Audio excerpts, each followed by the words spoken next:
లోక్సభ ఎన్నికల్లో బీజేపీకి ఓటు వేసి నరేంద్ర మోదీని మరోసారి గెలిపించాలని బీజేపీ నేత ఈటెల రాజేందర్ అన్నారు. గురువారం బీజేపీ అగ్రనేత అమిత్ షాతో భేటీ అనంతరం మీడియాతో మాట్లాడిన ఆయన బీజేపీపై ఎన్ని కుట్రలు చేసినా ఉత్తర తెలంగాణ ప్రజలు కమలం పార్టీని ఆదరించారన్నారు.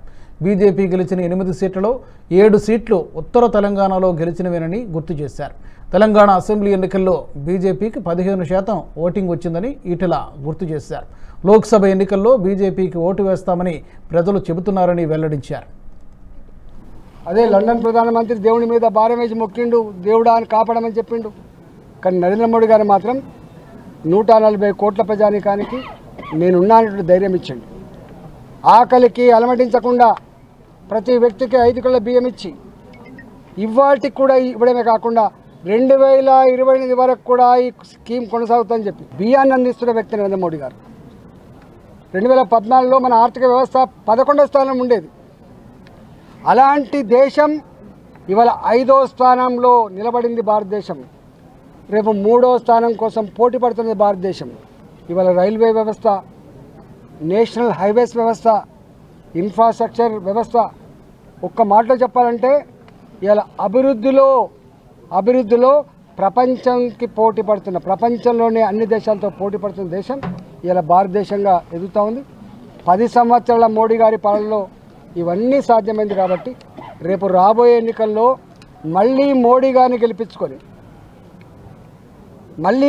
గెలిపించుకొని ఈ అభివృద్ధిని, మన యొక్క ఆత్మగౌరవాన్ని నిలుపుకునే చారిత్రక సన్నివేశంలో, చారిత్రక సందర్భంలో రేపు జరిగే ఎన్నికల్లో తెలంగాణ ప్రజానీకానికి కూడా మేము వినమ్రంగా విజ్ఞప్తి చేస్తూ ఉన్నాం.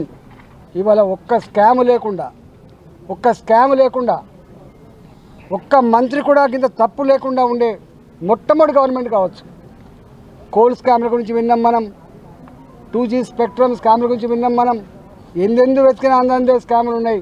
కానీ స్కాములు లేకుండా ఎక్కడ కూడా ట్రాన్స్పరెంట్గా మోడీ గారు ఎట్లా పనిచేస్తున్నారో మంత్రివర్గం కూడా అట్నే పనిచేసి ఇవాళ భారత ప్రజల మన్ననలు పొందడమే కాకుండా, భారత ప్రజానీకానికి విశ్వాసం నింపడమే కాకుండా రాబోయే కాలంలో కూడా ఇదే ప్రభుత్వం ఉండాలని చెప్పి సంకల్పం ఇవాళ కనబడుతున్న సందర్భంలో తెలంగాణ ప్రజలు రేపు రాబోయే ఎన్నికల్లో సంపూర్ణంగా 17 సీట్లలో ఇవాళ మొన్న మనం చూసిన మొట్టమొదటిసారిగా ఓల్డ్ సీట్లో కూడా నాంపల్లిలో పోటీ పడ్డది భారతీయ జనతా పార్టీ, యాకత్పురలో పోటీ పడ్డది భారతీయ జనతా పార్టీ, చార్మినార్లో పోటీ పడ్డది భారతీయ జనతా పార్టీ.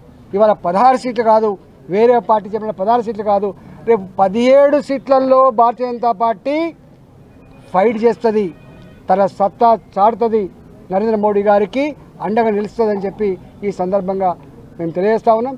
తెలంగాణ ప్రజానీకం కూడా కులాలతో, మతాలతో సంబంధం లేకుండా మనం మోడీ గారిని నిండు మనసుతో ఆశీర్వదించమని చెప్పి భారతీయ జనతా పార్టీ ఈరోజు మా సమావేశాల్లో తీర్మానం ఆమోదించింది. కాబట్టి మీరందరూ కూడా మద్దతు ఇవ్వాలని చెప్పి ఈ వీడియో మీకు నచ్చినట్టయితే లైక్ చేయండి, 10 మందికి షేర్ చేయండి. అలాగే కామెంట్ల రూపంలో మీ అభిప్రాయాలను మాతో పంచుకోండి. Nationalist hub group of channels ను సబ్స్క్రైబ్ చేసుకుని తెలుగునాట జాతీయవాద జర్నలిజాన్ని ప్రోత్సహించండి. ఈ వీడియో కింద ఉన్న బెల్ ఐకాన్ పై క్లిక్ చేయడం మర్చిపోవద్దు.